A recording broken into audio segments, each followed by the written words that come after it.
What do you do when the war is over, but nobody told you to stop fighting? Imagine standing at the edge of the universe. Your orders were simple. Stand your ground. Guard the Obsidian Gate. Do not let the darkness cross the threshold. You were told that reinforcements would come. You were told that the creators of the universe were standing behind you. So, you stood your ground. For 100 years. Then, 1,000. Then, 1,000,000. You fought every nightmare that crawled out of the void. You bled until your blood turned to dust. But you never abandoned your post. Because a soldier follows orders. But what happens when you finally turn around to look at the beautiful universe you have been protecting for an eternity? And you realize it is completely empty. The gods are dead. The stars have burned out. The people you swore to protect are gone. The gate you are guarding is broken. The darkness has already won. Today, we are unearthing the most heartbreaking record in the dark archive. The tragedy of the last guardian. A story about duty, purpose, and the terrifying realization that your entire existence has been perfectly and utterly pointless. To understand how a man becomes a monument of tragedy, we must rewind time. Billions of years ago, before the stars grew cold, the universe was loud. It was vibrant. It was full of gods, empires, and infinite hope. He was immortal once. A soldier of the first realm. Out of trillions of living souls, he was chosen. He was the strongest. The most loyal. The one whose will could never be broken. They forged his armor from the core of a dying star. They handed him a sword that could cut through the fabric of reality. And they gave him one final order. Far beyond the borders of light, there was a tear in the cosmos. A gateway leading to the outer dark. A dimension of pure, cosmic hunger. The gods told him, "Stand at the gate. Hold the line. If the horrors of the dark cross this threshold, our universe will burn. We will send reinforcements," they promised. "We will return for you," they swore. So, he marched into the abyss. Alone. In the beginning, it was glorious. The horrors came in waves. Leviathans made of shadow and teeth, nightmares that drove lesser men insane just by looking at them. But the Guardian did not flinch. He fought for 100 years, without resting. He fought for 1,000 years, without closing his eyes. He stood on a mountain of cosmic corpses, a golden beacon of absolute defiance. Every time he swung his blade, he thought of his home. He thought of the children looking up at the sky, safe because of his sacrifice. He felt pride. He felt purpose. He was the shield of the universe, and his faith was absolute. But then, the attack stopped. The creatures from the dark stopped coming. The gate grew quiet. At first, he thought he had won. He thought he had pushed the darkness back. He waited for the signal from his creators. He waited for the golden ships to come and bring him home. He waited for a century. Nothing. He checked his communication relay. Dead space. Static. A crushing, deafening silence. A soldier can survive 1,000,000 wounds. A soldier can face 1 billion enemies. But a soldier's greatest enemy is time. As the millennia dragged on, the silence began to eat at his mind. Why hadn't they called? Had they forgotten him? Were they testing him?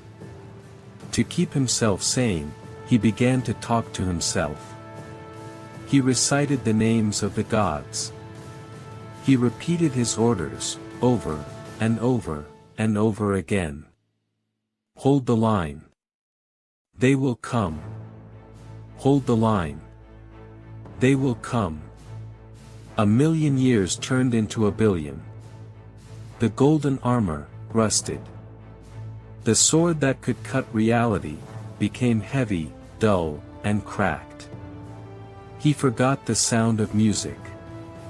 He forgot the taste of water. He even forgot his own name. All that was left was the programming. The unbreakable oath, etched into his rotting brain. He didn't know it yet, but the silence wasn't a test. The silence was a graveyard. And he was the only one left who hadn't realized that he was attending a funeral. How long does it take for a mind to break? For the Guardian, the breaking point didn't come with the roar of a monster. It came with a gentle whisper. One day, the Obsidian Gate simply crumbled.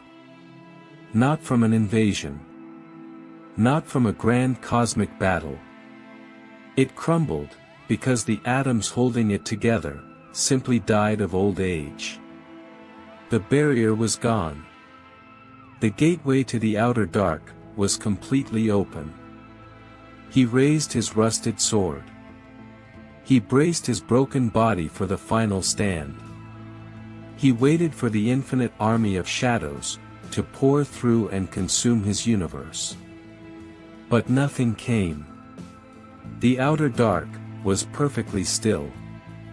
For the first time in 1,000,000,000 years, a terrifying thought pierced through his programmed mind. Why didn't they attack? Predators do not stop hunting unless they are trapped. Or, unless there is no meat left on the bone. He lowered his sword. And for the first time since the dawn of creation, the Guardian turned his back to the border. He took a step toward home. The journey back to the first realm was a descent into a nightmare. He expected to see fleets of starships. He expected to see planets glowing with the light of 1,000,000,000,000 cities. Instead, he found a graveyard. The stars had burned through their nuclear fuel. They had expanded into red giants, swallowing their own planets, before collapsing into cold, dead white dwarfs. He flew past the ruins of great civilizations. He saw floating continents, frozen in absolute zero. He saw the skeletal remains of space stations, orbiting planets that no longer had an atmosphere. There was no war here. There were no alien invaders. The universe wasn't murdered. It simply expired. This is the cosmic law of entropy. Everything that burns must eventually fade. The universe was a grand, beautiful clock, and it had finally run out of time. But the Guardian refused to believe it. His mind clung to the last shred of his sanity. The gods. The creators. They were immortal. They couldn't be dead. They had to be waiting for him, in the golden halls of the capital. He landed on the soil of the first realm. The golden towers were reduced to dust. The oceans had boiled away into the vacuum of space. He walked through the silent ruins, dragging his heavy sword behind him. The sound of metal scraping against stone was the only sound left, in reality. He reached the great hall. The throne room of the creators. He fell to his knees. He looked up at the massive, empty thrones. There were no gods. There were only shattered crowns, half buried in the gray dust. They didn't abandon him. They didn't betray him. They just died.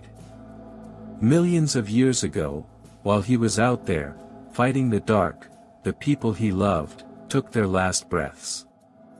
And then, the final, devastating realization hit him. The monsters from the outer dark didn't stop attacking because he was too strong. They stopped because they realized there was nothing left behind him to eat.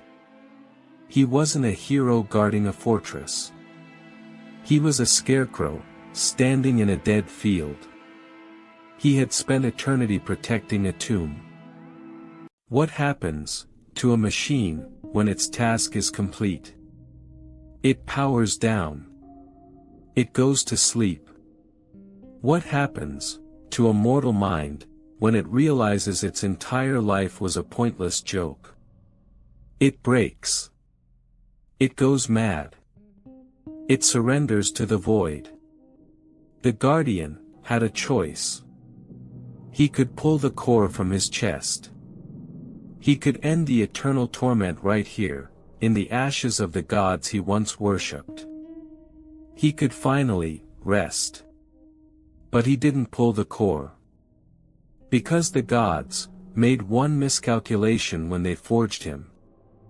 They stripped away his humanity. They stripped away his fear. But they forgot to strip away his pride. He looked at the empty thrones. He looked at the dead stars in the sky. If the gods were dead, then their orders died with them. But his oath, his identity, belonged to him. He didn't need a king to tell him to fight. He didn't need a universe full of living souls to justify his existence. He was a guardian. That wasn't just a title. It was his soul. He returned to the edge of the universe, where the Obsidian Gate used to stand. The outer dark was finally creeping in. It wasn't sending monsters anymore. It was coming itself, a silent tide of absolute nothingness, ready to erase the dead cosmos from the fabric of reality. It was an unstoppable force. It was the end of all things. And standing perfectly in its way was a single, rusted, broken soldier. He raised his broken sword. He ignited his dying core. He became the only source of light in 1,000,000,000 light-years of darkness. He wasn't fighting to save anyone. He wasn't fighting for glory. He was fighting simply to spit in the face of the void. To tell the darkness that before it could claim this graveyard, it had to go through him. It was a mathematically impossible fight. It was absurd. It was pointless. And it was the most beautiful act of defiance the universe had ever seen. The universe is gone. The timeline has ended. But if you look closely into the deepest, darkest corners of the absolute void, you can still see a tiny spark. Flickering. Refusing to die. A lone sentinel, still holding the line. The story of the last guardian forces us to confront the most terrifying question of our own lives. When nobody is watching you. When there is no reward, no heaven, and no one left to thank you. Do you still hold on to your principles? Is purpose something you are given? Or is it something you carve out of the darkness, with your own two hands? If you were standing at the end of the world, would you lay down your sword, or would you strike one last time, just to let the void know you were there? Let me know your thoughts in the comments below. I read every single one of them. If you are brave enough to continue exploring the darkest archives of the multiverse, make sure you hit that subscribe button. Thank you for watching, and I will see you in the next one.